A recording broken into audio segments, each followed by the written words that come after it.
नमस्कार, मी तृप्ती देसाई। आपण मला बऱ्याच आंदोलनातून पाहिलेलं आहे आणि आंदोलन करताना झालेला प्रचंड विरोध असेल, प्रसिद्धीच होतात आपण गेल्यानंतर काही आपल्याच बरोबरचे सहकारी जेव्हा बाहेर पडतात किंवा आपले सहकारी जे नसतातच ते कशा पद्धतीने एखाद्याला प्रसिद्धीच होतात असल्यावर बदनाम करतात, हे तुम्ही माझ्या आंदोलनातही पाहिलेलं आहे। मी आज ज्या गोष्टीसाठी लाईव्ह आलेली आहे, लाईव्ह यावंसं वाटलं कारण प्रवाह ज्याच्या बरोबर जात असतो त्याबरोबर सगळेच असतात। मनोज जरांगे पाटील यांनी जेव्हा आंदोलन सुरू केलं, ते जेव्हा प्रसिद्धीच होतात आलं, तेव्हा त्यांच्याजवळ कसं पोचता येईल, त्यांच्याबरोबर माझा फोटो निघेल का, मी त्यांच्या कानात जाऊन बोलू का, त्यांच्या स्टेजवर मला कसं सोडलं जाईल, किंवा एखाद्या त्यांच्या सहकार्यांना फोन करून मला त्यांना काहीतरी सांगायचंय, मराठा समाजाच्या कल्याणाचं बोलायचंय म्हणून त्यांच्याबरोबर फोटो काढायचा, जवळीक साधायची आणि वेळ आली की त्यांच्याबरोबरच आपण पाठिंबा देत राहिलो, त्यांचे सहकारी राहिलो तर त्यांना फक्त प्रसिद्धी मिळत जाईल, आपण मात्र चर्चेत राहणार नाही। आणि मग आपण चर्चेत राहणार नाही, चर्चेत कसं यायचं? तर मग ज्या व्यक्तीने आपल्यावर विश्वास ठेवला, ज्या व्यक्तीला आपण पाठिंबा द्यायला गेलो, ज्या व्यक्तीच्या चळवळीच्या विचारांबरोबर जेव्हा सरकार होतं, सरकारचं शिष्टमंडळ दर 2 दिवसाला येत होतं, राज्यात मराठा समाजाच्या आरक्षणाच्या आंदोलनाशिवाय टीव्हीवर असेल, चौकात असेल, सोसायटीत असेल, अगदी प्रत्येक लहान मुलाच्या तोंडात सुद्धा तोच विषय होता, तेव्हा मात्र त्या आंदोलकाचा जो आहे तो जय जयकार करायचा, त्याला जे आहे ते माझ्या कसे जवळचे आहेत हे सांगण्याचा प्रयत्न करायचा। आपण तर त्यांच्या स्टेजवर दररोज कधीच असायचं नाही। मला सगळ्यात पहिला मराठा समाजाच्या तरुणांना या लाईव्ह व्हिडिओच्या माध्यमातून हेच सांगायचंय की आपली एकी कुठेही जी आहे ती तुटू देऊ नका। फार मोठा डाव जो आहे तो आता इलेक्शनमुळे पुढे साधला जाणार आहे। ज्या जरांगे पाटीलांनी भल्या राजकारण्यांना तिथे यायला लावलं, परवा मुख्यमंत्री साहेब म्हणाले की मी माझ्या कुठलेही प्रोटोकॉल लक्षात नाही घेतले, आम्हाला आनंदच आहे, मुख्यमंत्री साहेबांचा आदरच आहे, पण मुख्यमंत्री साहेब समाजाने इतक्या लाखोनी कोटीने पाठिंबा दिला त्यामुळे तुम्हाला तिथे यावं लागलं, त्याबाबत न्याय द्यावा लागला। तुम्ही परवा मराठा समाजाला आरक्षणही दिलं 10%, त्याचं स्वागतच आहे, परंतु सगळे सोयरे याच्या संदर्भात जी अधिसूचना काढली, मनोज दादा जरांगे पाटलांची काय मागणी आहे? मला वाटते जे कोणी चुकीचा प्रचार करतायत, जे कोणी आता त्यांची बदनामी करतायत, त्यांना मला आवर्जून हेच सांगायचंय, त्यांची पहिली मागणीच अशी होती की सगळे सोयऱ्यांचा जो कायदा आहे तो करा, त्याची अधिसूचना काढा। मागच्या वेळी त्यांनी उपोषण सोडावं म्हणून तुम्ही अधिसूचना काढली, जेव्हा मराठ्यांचं आंदोलन जे आहे ते आंतरवाली सराटी ते वाशीपर्यंत पोचलं तेव्हाही तुम्ही तिथे आलात, मराठ्यांना आरक्षण देण्याचा निर्णय घेतला। अधिसूचना जर तुम्ही मागच्या वेळी काढली, सगळे सोयऱ्यांना जो आहे तो न्याय द्यायचा किंवा सगळे सोयऱ्यांना आरक्षणामध्ये सामील करायचं, मग जरांगे पाटील साहेबांचं एकच म्हणणं आहे की त्याची अंमलबजावणी तुम्ही का नाही केली? म्हणजे मराठ्यांना फसवलंच ना। तुम्ही आरक्षण दिलं, त्या आरक्षणाचं स्वागतच आहे। मी एक मराठा समाजाची कार्यकर्ती आहे, मी मराठा समाजाची महिला आहे, मी सगळ्या जाती धर्मांना समान मानते, परंतु एक मराठा समाजाची महिला म्हणून मी याचा आवर्जून तुम्ही दिलेल्या आरक्षणाचं स्वागत करेन, कारण मराठा समाजाच्या तरुणांना, शेतकऱ्यांना, गोरगरिबांना कुठल्या परिस्थितीतून जातं हे मला चांगलंच माहिती आहे। परंतु आरक्षण कुणामुळे द्यावं लागलं? मनोज जरांगे पाटलांच्या आंदोलनामुळे द्यावं लागलं। सरकारने श्रेय घेतलं असेल किंवा सरकारने जरांगे पाटलांना सुद्धा श्रेय देण्याचा मोठेपणा दाखवला, परंतु आता मात्र जेव्हा सरकारने 10% आरक्षण दिलं, आरक्षण दिल्यानंतर त्यांना असं वाटलं की आता मनोज जरांगे पाटील आंदोलन थांबवतील, उपोषण मागे घेतील आणि आता जी काही इलेक्शन आहेत, मग आता लोकसभेचं इलेक्शन साधारण एप्रिल महिन्यात लागेल, साधारण मार्चमध्ये जी आहे ती आचारसंहिता लागणार आहे आणि त्याच वेळेला सरकारला वाटतं की आता आपण जे मराठा आरक्षणाची घोषणा केली आहे ते पुढे टिकेल नाही टिकेल हा पुढचा प्रश्न आहे। पण आनंद याचा आहे की मराठा समाज जो आहे तो मागासलेपण जे आहे ते आतापर्यंत मराठा समाजाचं सिद्ध झालं नव्हतं, सिद्ध झालं नव्हतं ते या मागासवर्ग आयोगाच्या माध्यमातून सिद्ध झालं. आता राहिला सगळे सोयऱ्यांचा प्रश्न. जो मुद्दा घेऊन जे मनोज जरांगे पाटील आंदोलन करताय तो मुद्दा ठामपणे ते मांडणारच ना. तुम्ही तो कायदा केला नाही म्हणून ते काय तुमच्याच विरोधात आहेत, मुद्दाम कोणाचा तरी सल्ला घेत आहेत, कुठल्या तरी पक्षाला बांधले गेले किंवा कुठला तरी पक्ष त्यांना मागून सपोर्ट करतोय, मग कुठला तरी पक्ष मागून सपोर्ट करतोय तर मग समोरच तो आला असता ना मतदान घेण्यासाठी. ते लोक स्टेजवर येऊन बसले असते. विरोधकांपैकी मला वाटतं फार काही नेते तिथे गेले नाहीत. सुरुवातीच्या पहिल्या 2-3 दिवसात गेले होते, नंतर तर सरकारची शिष्टमंडळ अगदी नको म्हटलं तरी तिथे येऊन बसायची. कारण त्यांना काहीही करून मराठ्यांचा जो उद्रेक आहे, मराठा समाज जो एकत्र झालेला आहे, मराठा समाजाची ही जी काही शक्ती आहे त्याचं विभाजन करण्याचा डाव सध्या चालू आहे. त्यामुळे तुम्ही सावध व्हा. मराठा समाजाच्या तरुणांना, महिलांना आणि सगळ्यांनाच आव्हान मी एवढं करेन की आता इलेक्शन असल्यामुळं निश्चितच मराठ्यांची जी चळवळ आहे ती मोडीत काढायचा प्रयत्न होणार. ज्यांनी नेतृत्व केलं, ज्या जरांगे पाटील साहेबांचं तुम्ही जेसीबीने स्वागत केलं, म्हणजे त्याच्यावरूनही काही लोक बोलले. कोणीतरी शिवसेनेच्या उपनेते आहेत ज्या मराठा समाजाच्या नाहीत पण मराठा समाजाविषयी फार द्वेष त्यांना आहे. त्या म्हटल्या की जेसीबीने स्वागत केल्यावर कुठे आर्थिक मागासले पण असतं का आणि या समाजाला आरक्षण दिलं पाहिजे. मराठा समाजाचं मन फार मोठं आहे. ज्यांनी नेतृत्व केलं त्यांचा सत्कार, त्यांचा स्वागत हे फार मोठ्या प्रमाणात आतापर्यंत केलेला इतिहास मराठ्यांचा आहे. आणि मला आपल्याला आवर्जून सांगायचंय की सरकारमधील अनेक मंत्री शिष्टमंडळात आले. कुठली महिला नेता जरांगे पाटील साहेबांच्या स्टेजवर आली मला एवढं तुम्ही कमेंट करून सांगावं. जे आता उच्च पदस्थ आहे, उच्च पदस्थ जी आहे ती मराठा समाजाची महिला कुठेच नाहीये. मग आज तुम्ही मराठा समाजाच्या अगदी तुम्ही महिला आयोगाच्या अध्यक्ष बघा किंवा तुम्ही अगदी काही मोठ्या पदावर असलेल्या प्रदेशाध्यक्ष नेत्या बघा किंवा अनेक महिला जर तुम्ही बघितल्या, काही आमदार महिला मराठा समाजाच्या असतील, त्या कोणी स्टेजवर आल्या का नाही मला माहित नाही. परंतु मग मराठा समाजाच्या महिला नेत्या तुम्ही काहीच बोलत नाही. मराठा समाजाच्या नेत्या किंवा महिला एकही उच्च पदस्थ नाही का नाहीये? याचं उत्तर मला वाटतं की मी सांगण्यापेक्षा ह्या आरक्षणाचा प्रश्न कशावर चाललेला आहे. मराठा समाजासाठी जरांगे पाटलांसारखा प्रामाणिक कार्यकर्ता जे लढतोय का हो इतकी दहशत बसली त्यांची. आणि आता तुम्ही बदनाम करायला एक एक लोक बाहेर काढताय का? आणि बाहेर काढायला काही निर्लज्जांना हे कळत नाही का की आपण ज्यांना पाठिंबा देत होतो, ज्यांच्या पुढं पुढं करत होतो, त्यावेळेला जरांगे पाटलांविषयी बोलायला एखादा बाईट माझा एखाद्या युट्यूब चॅनलला तरी लागला पाहिजे, एखादं स्टेटमेंट तरी आलं पाहिजे, माझा फोटो स्टेटसला लागला पाहिजे, माझा फोटो जरांगे पाटलांबरोबर प्रोफाईलला लागला पाहिजे. अहो एवढी अशा पद्धतीनं तुम्ही जे काही अपेक्षा करणारे आज तुम्ही त्यांच्याच विरोधात बोलतायत. बरं विरोधात बोला ना, अभिव्यक्ती स्वातंत्र्य आहे. तुम्ही कुणाविषयी काय बोलायचा हा ज्याचा त्याचा प्रश्न आहे. परंतु तुम्ही एखाद्या माणसाला ज्यानं तुम्हाला विश्वासाने जवळ केलं किंवा काही जणांना जवळ केलंही नसेल तरी सांगायचं मी त्यांच्या जवळच आहे, म्हणजे महत्व प्राप्त होतं. म्हणून तुम्ही ज्या पद्धतीनं जे काय आरोप करताय ना, मला वाटतं आपण जेव्हा एखादा दगड चिखलात टाकत असतो तेव्हा मला वाटतं की चिखल आपल्याही अंगावर उडत असतो. त्यामुळं आपण टीका करताना कुणावर टीका करतोय हा बरोबर आहे, त्यांचंही बरोबरच आहे. कारण सध्या टीआरपी फक्त मनोज जरांगे पाटलांना आहे. मनोज जरांगे पाटलांच्या विरोधात बोललं की आपली बातमी लागणार, नाहीतर कुठली बातमी लागूच शकत नाही.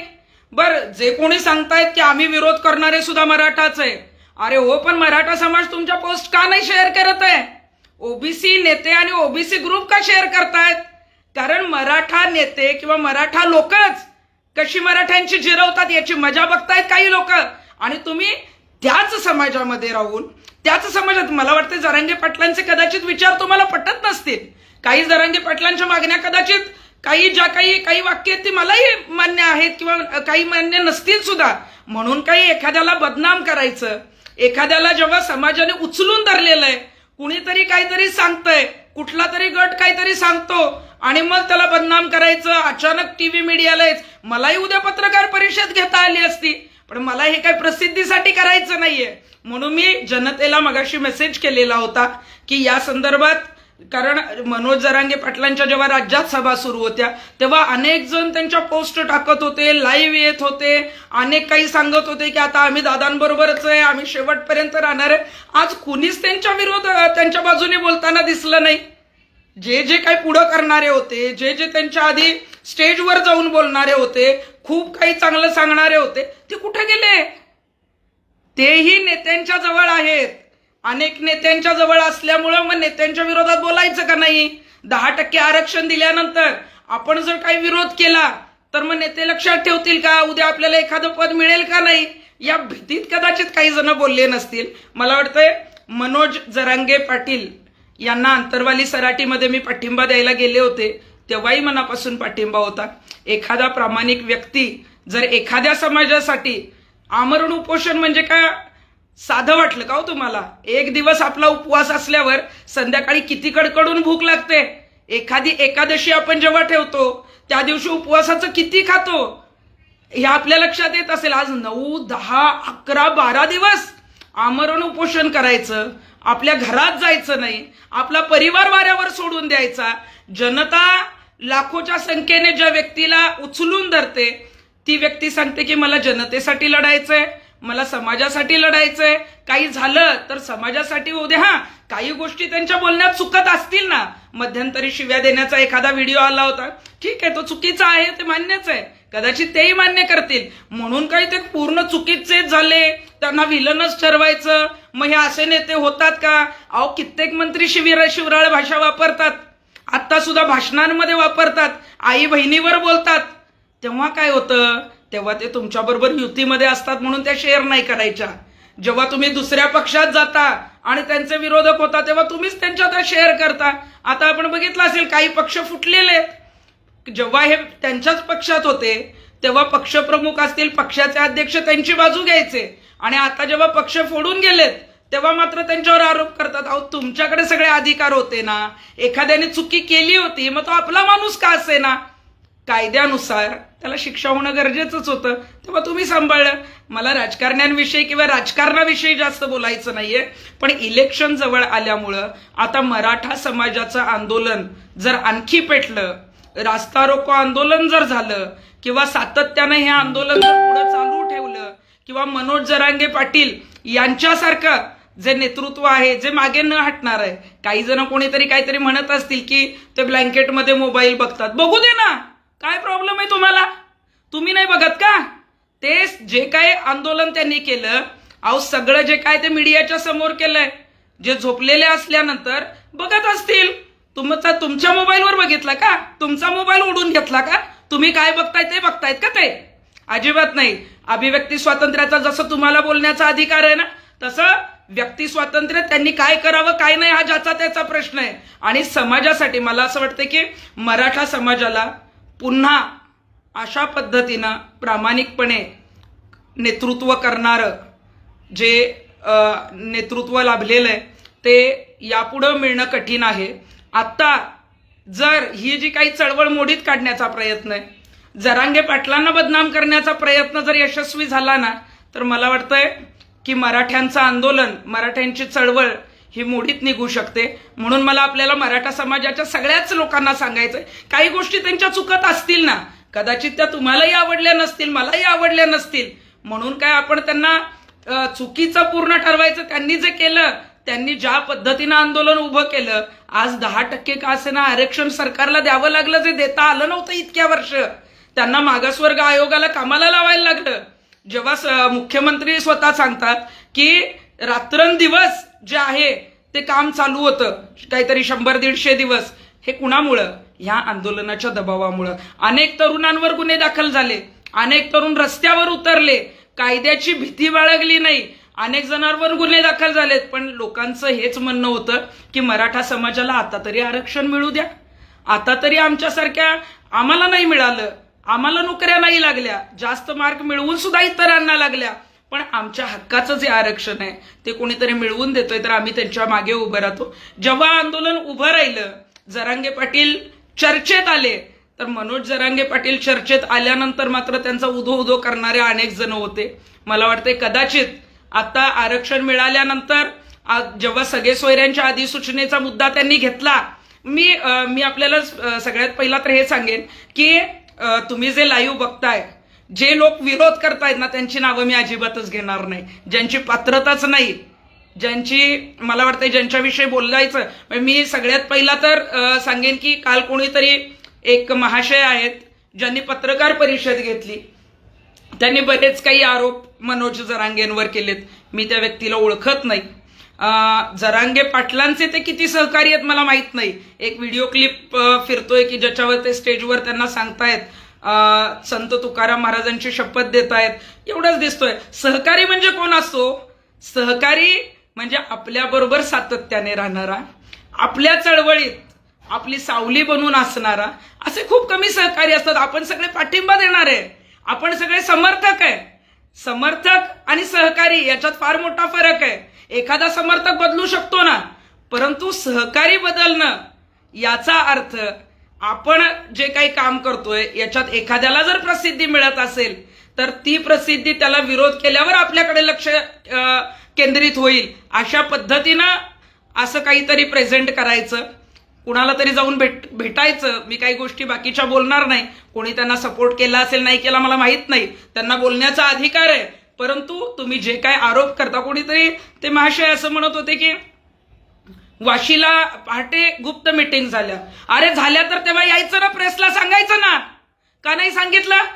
तुम्ही त्यांचे सहकारी होता ना, तुम्ही त्यांच्याबरोबर होता ना, ते जर गुप्त मीटिंग घेतायत, चुकीचं करतायत, तर तुम्ही का नाही सांगितलं? म्हणजे गुप्त मीटिंग जरी झाली तरी ती मराठा समाजाच्या चांगल्या कारणासाठी होती, म्हणून तुम्ही त्यांच्याबरोबर होता. आता फक्त काहीतरी बोलायचं म्हणून जर विरोध करणार असाल, त्यांची बदनामी करणार असाल, तर मला वाटतं की मराठा समाज हा त्यांच्याबरोबर आहे.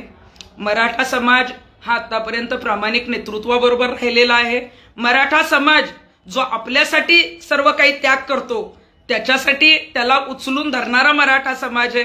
एक कोणीतरी महिला आहे, आता आपण त्या महिलेवर येऊ. मी अजिबात नाव घेणार नाही. आणि सगळ्यात पहिला तर मी आपल्याला सांगते की मी जेव्हा आंदोलन करत होते शनी शिंगणापूरचं, इंदुरीकरांच्या विरोधात काही मी भूमिका मांडलेल्या होत्या किंवा माझं कुठलंही आंदोलन असेल, त्यावेळेला हीच महिला आमच्या विरोधात बोलायच्या. आमची ओळख ना पाळक काही नाही. तृप्ती देसाईंच्या विरोधात यायचं, तृप्ती देसाईंना शिव्या द्यायच्या, कारण तृप्ती देसाईंना टीआरपी होता.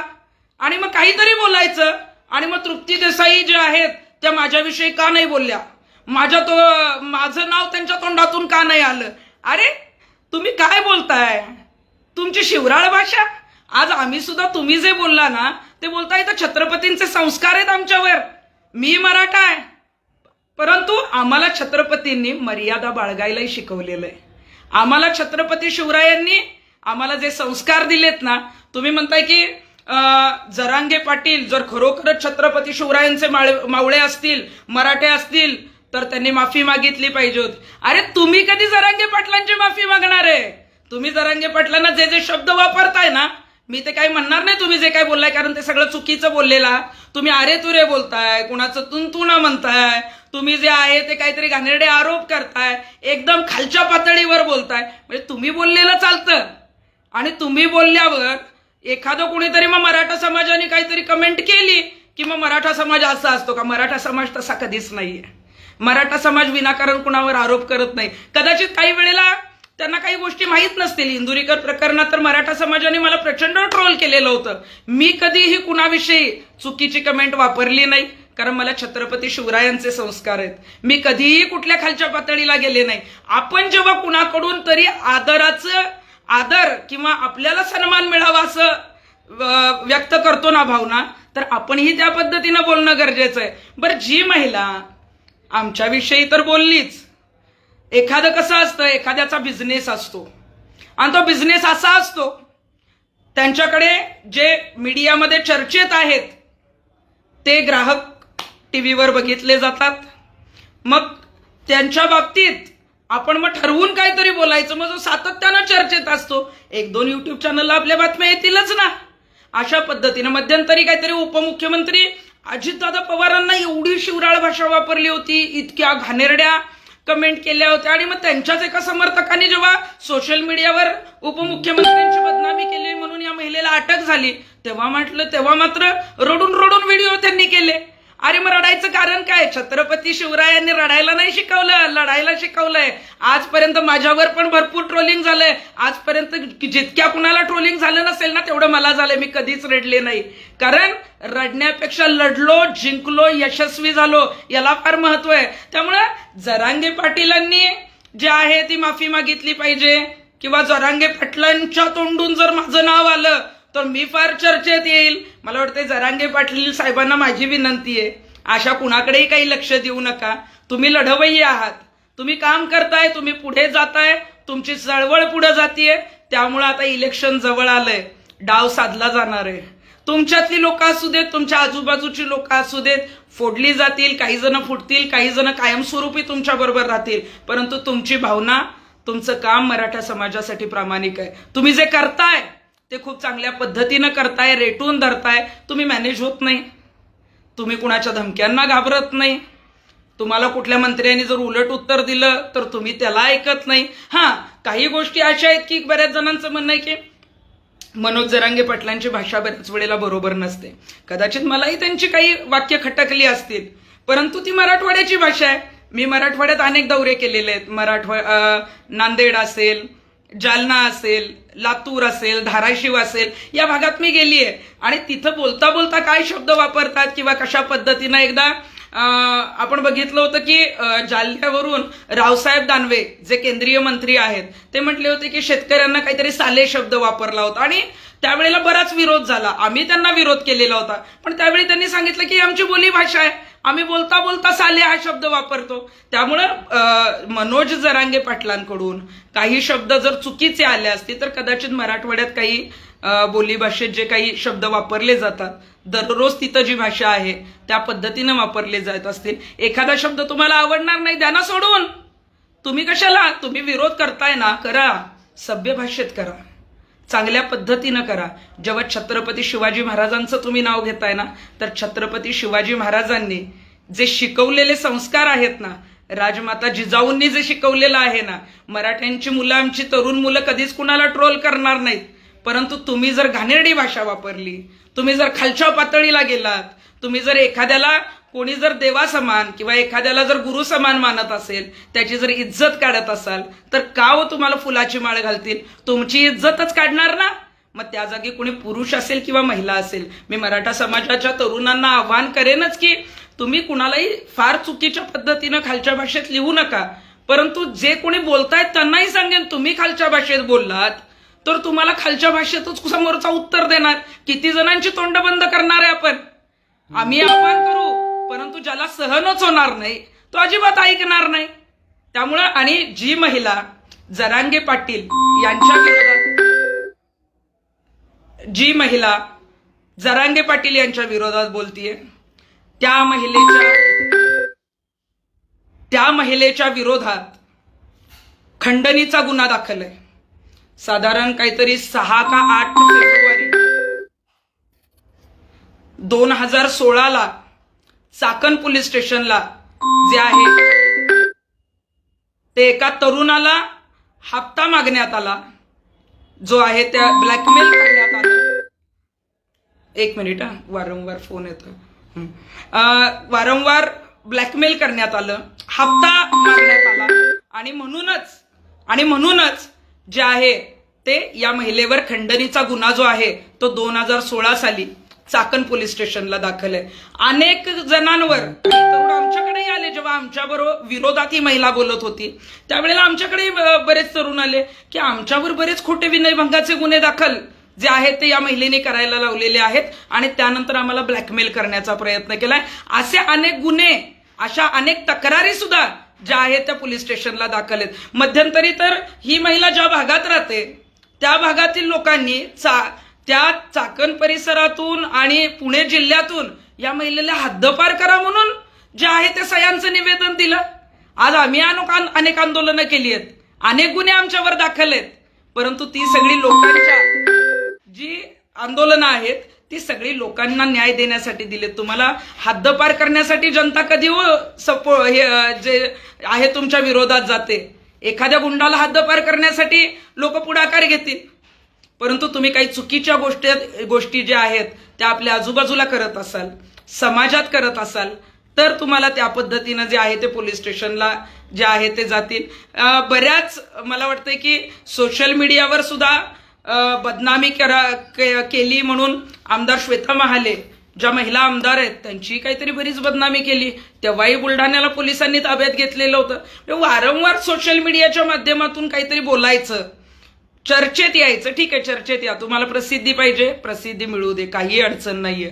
परंतु मग जरांगे पाटलांविषयी काहीतरी घाणेरडं बोलल्यावर तुम्ही चर्चेत येणार आहे का? अजिबात नाही.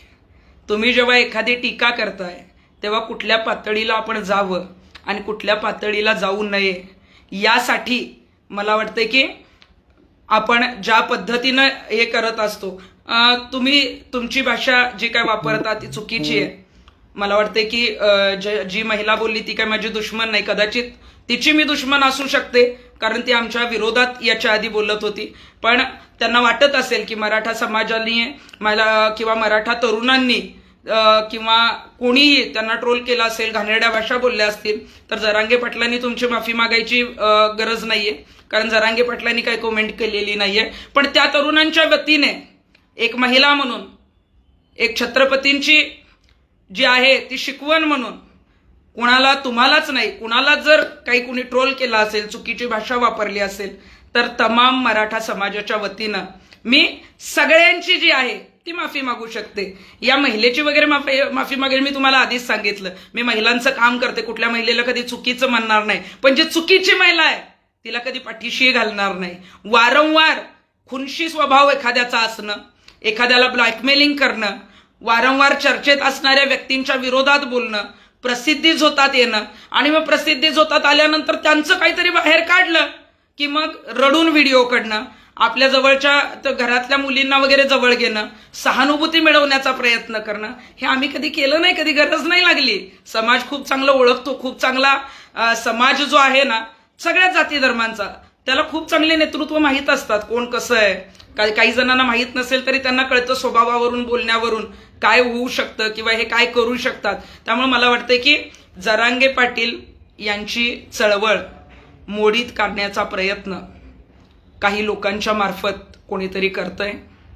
कोणी जर काही जणांना वाटत असेल की काही जणांच्या मार्फत होत नसेल तर काही जण मुद्दाम करतायत, मग ते प्रसिद्धी झोतात येण्यासाठी करत असतील किंवा इलेक्शन जवळ आलं आहे, आपल्याला काहीतरी महत्व प्राप्त होईल, आपल्याला कुठल्या तरी पक्षात काहीतरी पद मिळेल यासाठी करतायत. अजूनही काही दररोज कदाचित उद्या परवा काही लोक ठेवलेली असतील जी जरांगे पाटलांच्या विरोधात या मराठा समाजाच्या चळवळीच्या विरोधात किंवा ही शक्ती, मराठ्यांची शक्ती विभाजन करण्याचा प्रयत्न जो आहे तो अनेकांकडून केला जाईल. मराठा समाजाच्या तरुणांना, आंदोलकांना एवढंच सांगेन, तुम्ही जे आता एकत्र आहात ना, तुमची एकी कुठंतरी सगळ्यांना खुपती आहे आणि म्हणूनच हे सगळं चाललंय. या लोकांना दुर्लक्षित करा. मला तर या लोकांविषयी आज काही बोलायचंच नव्हतं, परंतु तुमच्या कमेंट आल्या. मी काय कधी माझी पातळी सोडणार नाही, मी चुकीचं बोलणार नाही, खालच्या पातळीवर बोलणं मला येणार नाही, माझे ते संस्कार नाहीत. आणि त्या पद्धतीचं जेव्हा म्हणतो की आपण चुकीचं बोलत नाही तर समोरचा कशाला कोण चुकीचं बोलेल. तुम्ही नका ना बोलू चुकीचं. तुम्ही जरांगे पाटलांना विरोध करा, पण चांगल्या भाषेत करा. तुम्ही तुमच्या पद्धतीनं, मी हा व्हिडिओ करतेय, माझ्याकडून चुकीचा शब्द कदाचित गेलेला नसेल, तो जाणारही नाही, कारण आम्ही तो कधी वापरलेलाच नाही. आपण ज्या पद्धतीनं समाजात राहत असतो, समाजामध्ये काही लोक आपल्याला फॉलो करत असतात किंवा काही लोकांना कदाचित आपण आवडतही नसतो, परंतु त्या लोकांना आवडत जरी नसलो ना तरी आपले मुद्दे पटत असतात, कारण आपण जे बोलत असतो ते त्यांच्यावर बिंबत असतं. आपण काही गोष्टी लोकांना माहीत नसतात त्या सांगत असतो. बऱ्याच जणांच्या कमेंट मग अशा आल्या की दोन्ही बाजूची माहिती घ्या आणि मग बोला.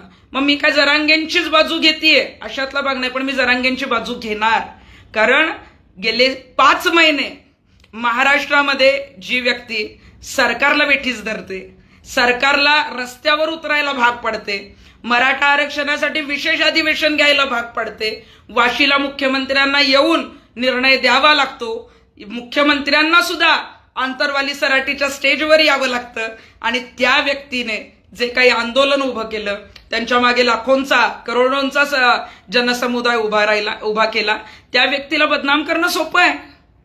जेव्हा आंदोलन उभं केलं जातं, जेव्हा ही चळवळ उभी केली जाते, तेव्हा गावागावात फिरावं लागलं, तेव्हा लाखोंची संख्येने जे आहेत ती लोक त्यांच्या मागे उभे राहिले. आता एक जण कोणीतरी येतील आणि मीडिया सुद्धा जरांगेंच्या विरोधात कोणीतरी बोलतंय ना, काहीतरी हातामध्ये लागतंय ना, तर मग ते दाखवलं जाईल. मला वाटतं जरांगेंना काडी मात्र फरक पडणार नाही, अजिबात पडणार नाही. कारण त्यांची चळवळ प्रामाणिक आहे, त्यांचे मुद्दे स्पष्ट आहेत. कदाचित सगळे सोयऱ्यांची अधिसूचनेची अंमलबजावणीसाठी उद्या मीही माझा पाठिंबा आहे, परंतु कदाचित सगळ्याच गोष्टी मला पटत असतील असं नाही. म्हणून काय जरांगेंना मी बदनाम करायचं आणि प्रसिद्धीत यायचं आणि मला कोणाचा तरी फोन आला पाहिजे, त्याची आम्हाला गरज नाहीये. आणि मला वाटतं मराठ्यांना ही गरज कधीच लागत नाही. मराठा समाज हा स्वतंत्र विचारांचा आहे. मराठा समाज हा जो आहे तो राजमाता जिजाऊंनी दिलेल्या, छत्रपतींना जे संस्कार दिले त्या संस्कारांचा सुद्धा आहे. तेवढाच आक्रमक आहे, तेवढाच संयमी आहे आणि तेवढाच जो आहे तो आपल्या अंगावर जर कोणी हात उगारला तर त्याला जे आहे तो उत्तर देणारा सुद्धा आहे. त्यामुळे आपण कसे वागतोय ते बघा. मराठा समाजातील तरुणांना काहीतरी वेगळं फोडण्याचा किंवा तो जर प्रयत्न असेल, काही जण फुटतील सुद्धा, पण म्हणून काही चळवळ संपत नसते. आमच्या आंदोलनाला तेच केलं गेलं. बरेच जण फोडण्याचा प्रयत्न केला, बदनाम करण्याचा प्रयत्न केला, माझ्यावर हल्ले केले गेले, आम्हाला बऱ्याच काही आमिष दाखवली गेली, कुठेही माघार नाही घेतलं. त्यामुळे आमची आंदोलनं यशस्वी झाली. जरांगे पाटील यांचं आंदोलन तसंच आहे. त्यांनी कुठेही माघार घेतलेली नाही, कुठेही जी आहे ती तडजोड केलेली नाही. काही आरोप असतील ते मोगम कुणीतरी केलेत, त्यांना बोलायचा अधिकार आहे, परंतु हे आरोप सिद्ध करणंही गरजेचं आहे. आणि मग त्यावेळेला तुम्ही त्यांच्याबरोबर होता, तर तुम्ही त्यावेळेला पत्रकार परिषद का नाही घेतली? हा मुद्दा मला वाटतोय तो महत्वाचा वाटतोय. बाकी जास्त काही कुणाला महत्व देण्याची गरज नाही.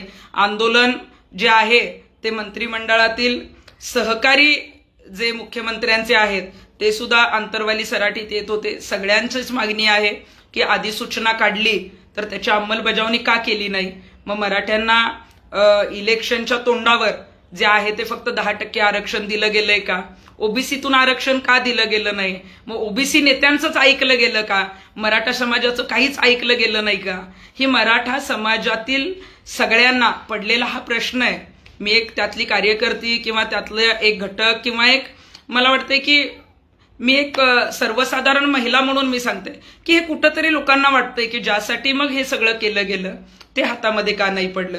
आणि मग तुम्हाला जर खरोखरच आरक्षण द्यायचं असेल, ही जी चळवळ जी आहे ती मोडण्यापेक्षा मला वाटतंय की तुम्ही खूप चांगल्या पद्धतीनं ही मिटवू शकता, याच्यामध्ये मार्ग काढू शकता. आणि उगीच कुणाला तरी धारेवर धरायचंय, कोणाला तरी रस्त्यावर उतरवायचंय, असं काही जरांगे पाटलांचं मला कुठलं इंटेन्शन दिसत नाही.